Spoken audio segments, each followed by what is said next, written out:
भगवान नरसिंह एवं वराह अवतार की संपूर्ण कथा। सतयुग के शुरुआत में ही दो असुर भाई ऐसे हुए जिन्होंने सीधे सीधे भगवान विष्णु को ही मारने की ठान ली, पर बहुत खोजने पर भी जब भगवान विष्णु न मिले तो एक ने विष्णु भक्तों को मारना शुरू किया, वहीं दूसरे ने पृथ्वी को ही ब्रह्मांड के गर्भोदक महासागर में छुपा दिया। दोनों भाई हिरण्यकश्यप और हिरण्याक्ष एक महर्षि की संतान और देवताओं के भाई होने के बाद भी ऋषियों, देवताओं और खासकर विष्णु भक्तों पर ही इतना अत्याचार किया कि भगवान विष्णु को एक ही युग में दो अवतार लेने पड़े।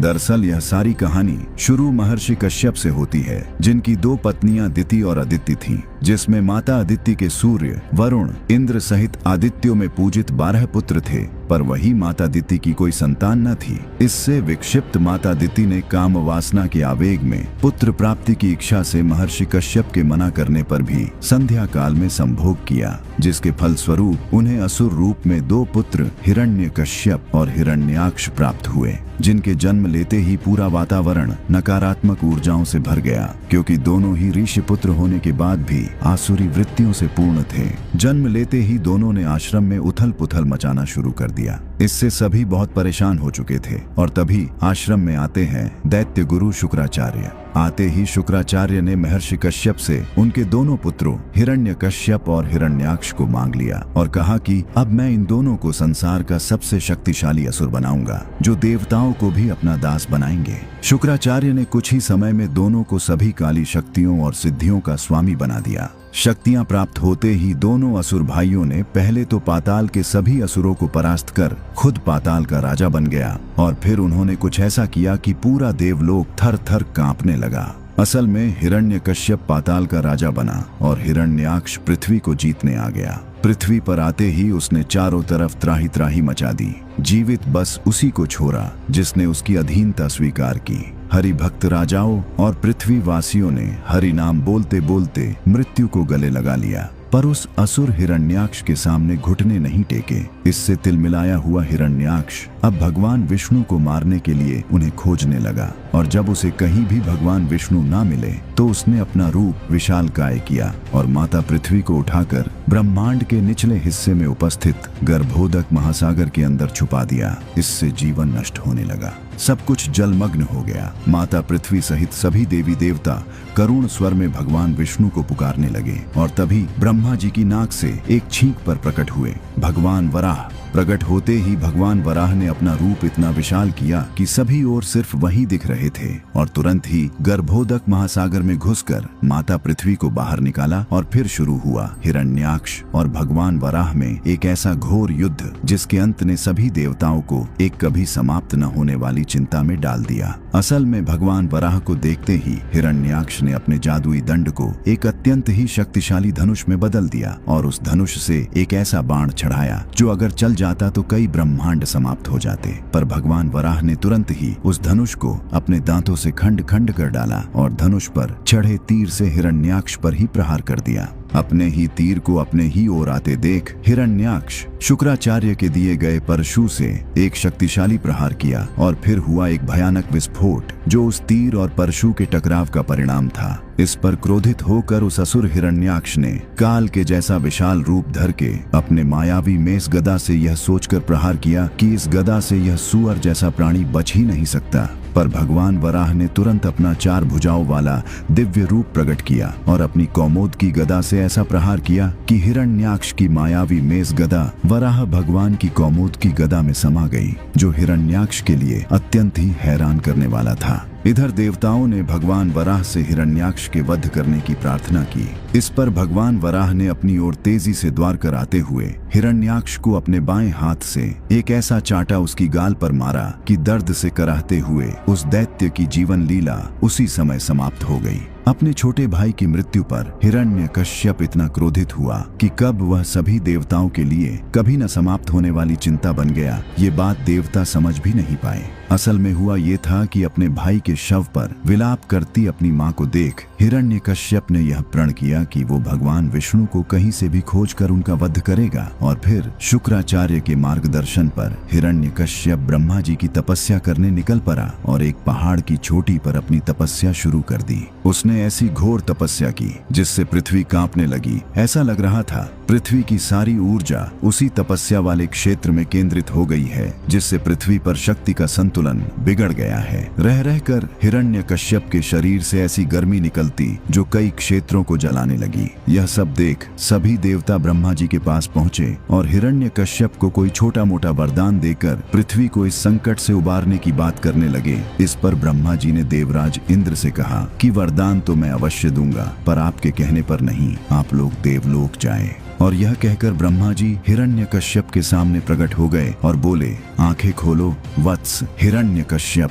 इस पर हिरण्यकश्यप ने आंखें खोलकर प्रणाम किया और ब्रह्मा जी की प्रशंसा करने लगा। फिर ब्रह्मा जी ने कहा, वत्स हिरण्यकश्यप, मांगो, क्या वरदान मानते हो? यह सुनते ही हिरण्यकश्यप ने कहा, मुझे पता है आप मुझे अमृता का वरदान नहीं देंगे, इसीलिए मुझे ये वरदान दीजिए कि मैं न किसी मनुष्य द्वारा मारा जाऊं और न ही किसी पशु द्वारा, न दिन में मारा जाऊं और न ही रात में, न घर के भीतर और न ही घर के बाहर, न धरती पर मारा जाऊं और न ही आकाश में, न किसी शस्त्र से मारा जाऊं और न ही किसी अस्त्र से, न किसी जीवित द्वारा मारा जाऊं और न ही किसी निर्जीव द्वारा, न मैं देवता द्वारा मारा जाऊं और न ही दानव द्वारा, न किसी जड़ वस्तु से मारा जाऊं और न ही किसी चेतन वस्तु से। इतना सुनते ही ब्रह्मा जी बोले कि ऐसा वरदान आज तक किसी को नहीं दिया गया, पर तुम्हारी जैसी तपस्या भी तो आज तक किसी ने नहीं की। चलो ठीक है, ऐसा ही होगा। और हिरण्यकश्यप को वरदान देते ही ब्रह्मा जी तो चले गए, पर इधर हिरण्यकश्यप अपने वरदान में मिली नई शक्ति के साथ जब असुर लोक पाताल में पहुंचा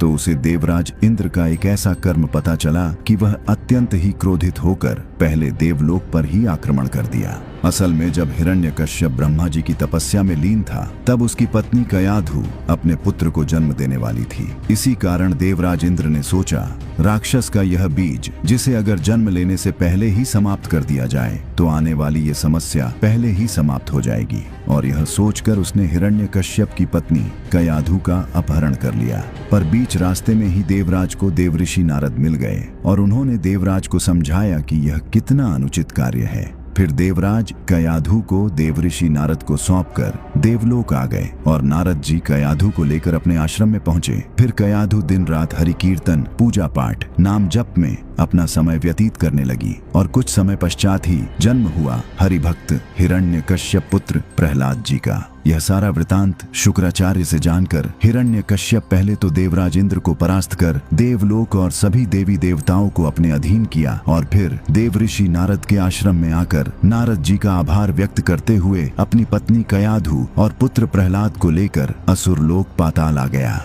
ब्रह्मा जी से वरदान पाया हुआ हिरण्यकश्यप अब देवताओं पर भी विजय प्राप्त कर चुका था। अब वह चारों तरफ बस भगवान विष्णु को मारने के लिए ढूंढने लगा। पर जब वो भगवान विष्णु को खोजने में असफल रहा तो सभी विष्णु भक्त को मारना शुरू कर दिया और अपने असुरों को ये आदेश दिया कि अब से मैं ही भगवान हूँ, यह बात सबको बता दो और जो कोई भी विष्णु का नाम ले उसे तुरंत ही मार दो। हिरण्यकश्यप के असुरों ने अब हर जगह हाहाकार मचा दिया। सभी असुर विष्णु भक्त को मारने लगे। इस अत्याचार से धरती से देवलोक तक कांप उठा। पर इसी बीच हिरण्यकश्यप का पुत्र प्रहलाद भी बड़ा हुआ तो हिरण्यकश्यप ने उसे संडमर नाम के असुर गुरु को सौंप दिया और कहा कि तुम दोनों इसे सारी आसुरी विद्या देने का काम करो। पर प्रहलाद जी तो जन्म से ही ब्रह्म ज्ञानी थे। वे असुर गुरु संडमर के बताए ज्ञान को न तो खुद स्वीकार करते और न ही गुरुकुल के अन्य असुर बालकों को इसे स्वीकार करने देते, क्योंकि वे अपने ज्ञानमयी बातों से सभी असुर बालकों को भगवान विष्णु की महिमा सुनाते। इससे दूसरे असुर बालक भी प्रहलाद जी का अनुकरण करने लगे। पर कुछ समय पश्चात ही यह समाचार जब हिरण्यकश्यप को पता चला कि प्रहलाद विष्णु भक्त है तो उसने तुरंत ही प्रहलाद को मृत्युदंड दे दिया। और तब शुरू हुआ भगवान विष्णु और हिरण्यकश्यप के बीच एक ऐसा संघर्ष जिसने भगवान विष्णु को अवतार लेने के लिए बाध्य कर दिया। दरअसल प्रहलाद जी की विष्णु भक्ति और प्रेम को देखकर हिरण्यकश्यप ने प्रहलाद जी को जब मृत्युदंड दिया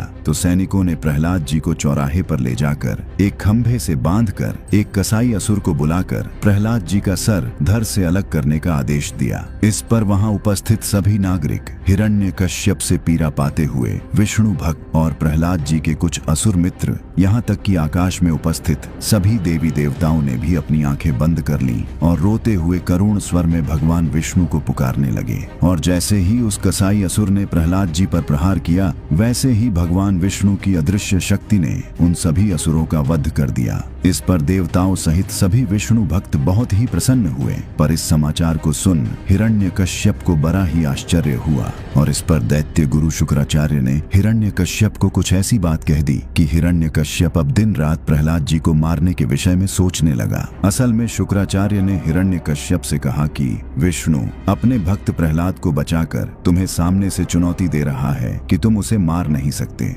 इसलिए अब प्रहलाद का जीवित रहना तुम्हारे लिए विष्णु से हार होगी और प्रहलाद की मृत्यु ही तुम्हारी विष्णु से जीत। यह बात हिरण्यकश्यप के मन में इस प्रकार बैठ गई कि अगले ही दिन हिरण्यकश्यप ने असुरों को आदेश दिया कि प्रहलाद को पहाड़ की चोटी से धक्का दे दो। आदेश का पालन करते हुए 2 असुर सैनिकों ने प्रहलाद जी को पहाड़ की चोटी पर ले गए और उन्हें पहाड़ से धक्का दे दिया। प्रहलाद जी ओम नमो भगवते वासुदेवाय द्वादशाक्षरी मंत्र का जाप करते हुए नीचे गिर रहे थे, पर जैसे ही वे जमीन के नजदीक पहुंचे, एक अत्यंत ही सुंदर और विशाल कमल का फूल प्रकट हुआ और प्रहलाद जी को ऐसे अपने अंदर समेट लिया मानो माता लक्ष्मी स्वयं कमल पुष्प बनाई हो। उधर हिरण्यकश्यप को जब पता चला कि प्रहलाद इतने ऊंचे पहाड़ से गिरकर भी बच गया, तो उसने तुरंत ही अपने गुरु शुक्राचार्य को बुलाया और प्रहलाद जी को मारने की जिम्मेवारी उन्हें ही दे दी। इस पर शुक्राचार्य ने बिना देरी किए अपने सहयोगियों के साथ प्रहलाद जी को लेकर एक नाव से सागर के मध्य में पहुंचे और मायावी नागों से प्रहलाद जी के हाथ पैर बांधकर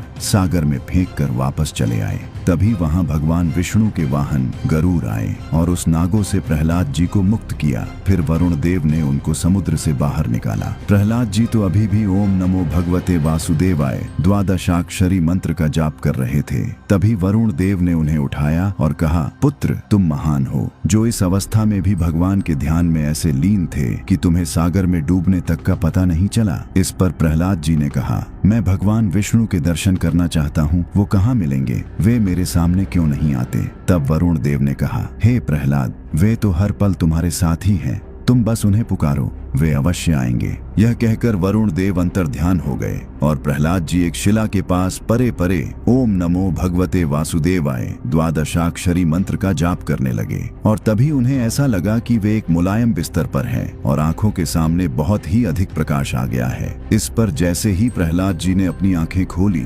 उन्होंने देखा कि सामने भगवान विष्णु है। प्रहलाद जी के आंखों से अश्रु की धारा प्रवाहित होने लगी। वे कुछ बोल भी नहीं पा रहे थे। भगवान विष्णु ने प्रहलाद जी को बहुत प्यार किया और प्रहलाद जी को आशीर्वाद देते हुए कहा, हे पुत्र, मैं अब हर क्षण तुम्हारे साथ ही रहूंगा, तुम हर वस्तु में मेरा दर्शन कर पाओगे। अब प्रहलाद जी हर वस्तु में भगवान का दर्शन करते हुए अपने पिता के पास पहुंचे और प्रहलाद जी को जिंदा देखकर इनके पिता हिरण्यकश्यप ने अपनी बहन होलिका से प्रहलाद को अग्नि में जलाकर मारने को कहा, क्योंकि होलिका को ब्रह्मा जी से यह वरदान प्राप्त था कि यदि वह अपनी सुरक्षा के लिए अग्नि में प्रवेश करे तो अग्नि उसे कभी भी जला नहीं सकेगी। फिर असुर सैनिकों ने तुरंत ही एक भयानक और विशाल चिता बनाई और होलिका प्रहलाद जी को अपने गोद में लेकर बैठ गई। होलिका ने अपनी जादुई शक्तियों से चिता में आग लगाई। इस पर हिरण्यकश्यप सहित सभी असुर ठहाके मारकर हंसने लगे। पर तभी कुछ ऐसा हुआ जिसने हिरण्यकश्यप को अत्यंत ही क्रोधित कर दिया। असल में कुछ ही समय में उस चिता से चीखने की आवाज आने लगी, पर वो आवाज प्रहलाद जी की नहीं बल्कि होलिका की थी। और जब तक असुर कुछ सोच पाते,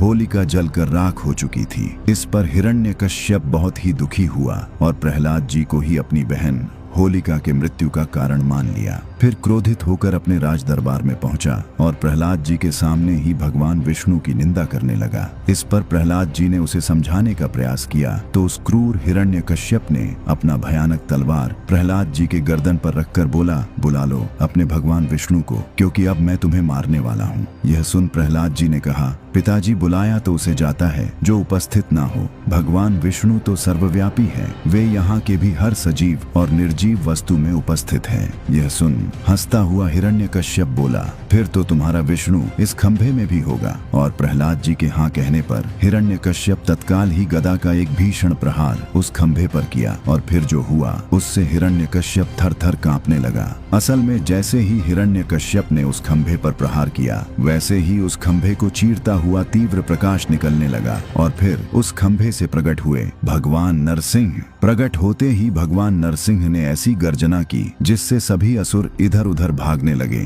पर हिरण्यकश्यप नहीं भागा और व्यंग भरे स्वर में बोला, तो तुम ही हो विष्णु, कभी सुअर कभी सिंह, मन नहीं भरता तुम्हारा। आज तुम्हें मारकर मैं अपने भाई की मृत्यु का बदला लूंगा। इस पर भगवान नरसिंह ने कहा, हिरण्यकश्यप तुमने मेरे भक्त को बहुत सताया है, मृत्यु तो आज तुम्हारी निश्चित है। और फिर शुरू हुआ भगवान नरसिंह और हिरण्यकश्यप के बीच भयंकर युद्ध, जिसे देख तीनों लोग थर्रा उठे। हिरण्यकश्यप अपनी तामसिक शक्ति से एक भयानक असुर का रूप बना लिया और बहुत ही घातक प्रहार करने लगा। इसे देख भगवान नरसिंह ने भी अपना दिव्य चतुर्भुज रूप धारण किया, धनुष शंख चक्र गदा धारण किए। क्रोधित मुद्रा में उनका स्वरूप ब्रह्मा को भी भयभीत करने वाला था। जब हिरण्यकश्यप के सारे अस्त्र शस्त्र विफल हो गए तो उसने अपना आकार बढ़ाना शुरू किया और जब उसका आकार हजारों ब्रह्मांडों से भी लाखों गुना हुआ तो उसे दिखा कि वो तो भगवान विष्णु की हथेली पर खड़ा है। तभी भगवान विष्णु की एक हुंकार से वह पुनः उसी राज दरबार में आ गिरा और फिर भगवान नरसिंह ने उसे घसीटते हुए चौखट पर ले गए और बोले, तुम्हें ब्रह्मा से मिले वरदान पर बड़ा घमंड था ना हिरण्यकश्यप, अब देख तू अभी चौखट पर है, न घर के भीतर न बाहर, न अभी दिन है और न अभी रात, अभी संध्या है। न तू धरती पर है और न ही आकाश में, तू अभी मेरी जंघा पर है। न मैं तुम्हें अस्त्र से मारूंगा और न ही शस्त्र से, मैं तुम्हें अपने नाखून से मारूंगा। और न मैं मनुष्य हूँ और न ही पशु, मैं नरसिंह हूँ। यह सब कहते हुए भगवान नरसिंह को वो सारी बातें याद आने लगी कि कैसे इस असुर ने प्रहलाद जी को सताया, कितना कष्ट दिया। यह सब याद करते हुए वे अत्यंत उग्र हो गए और अपने नाखूनों से हिरण्यकश्यप का पेट फाड़ दिया। इससे हिरण्यकश्यप तो मर गया, पर भगवान नरसिंह का क्रोध अभी भी शांत न हुआ। वे इस बात को सहन नहीं कर पा रहे थे कि उनके प्रिय भक्त प्रहलाद को असुरों द्वारा सताया गया। वे और उग्र होकर पाताल में विध्वंस मचाने लगे। वे सब कुछ समाप्त कर देना चाहते थे। तभी ब्रह्मा जी के अनुरोध पर प्रहलाद जी भगवान नरसिंह के पास गए और उनसे शांत होने के लिए कहा और तब प्रभु ने प्रहलाद जी को उठाकर अपनी गोद में बैठाया और अपनी जीभ से प्रहलाद जी को चाटने लगे और इस प्रकार भक्त वत्सल भगवान की इस लीला का विराम हुआ।